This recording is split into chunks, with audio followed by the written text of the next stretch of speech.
ውድ የአዲስ ከተማ ክፍለ ከተማ ነዋሪዎች በሰባተኛው ሀገራዊ ምርጫ ብልጽግና ፓርቲን በመወከል የህዝብ ተወካዮች እጩ በመሆን የቀረቡ እጩዎችን በድምጽ መስጫው የሚገኙበትን ተራ ቁጥር እንደሚከተለው እናቀርባለን። በምርጫ ክልል 7 ለህዝብ ተወካዮች ምክር ቤት የሚወዳደሩት አቶ መሐመድ ከማል አልአሩሲ፣ ጾታ ወንድ፣ የትምህርት ደረጃ የአርት ማስተርስ፣ የሚገኙበት ተራ ቁጥር 2። በምርጫ ክልል 5 ለህዝብ ተወካዮች ምክር ቤት የሚወዳደሩት ወይዘሮ ያስሚን ወሃበረቢ ሰይድ፣ ጾታ ሴት፣ የትምህርት ደረጃ የአርት ማስተርስ፣ የሚገኙበት ተራ ቁጥር 3።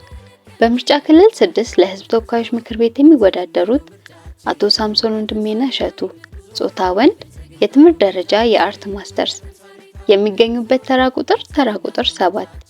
በምርጫ ክልል 25 ለህዝብ ተወካዮች ምክር ቤት የሚወዳደሩት ወይዘሮ የሽመቤት ነጋሽ በለጠ፣ ጾታ ሴት፣ የትምህርት ደረጃ የአርት ማስተርስ፣ የሚገኙበት ተራ ቁጥር 4። ምልክታችን የስንዴ ነዶ ነው። ብልጽግናን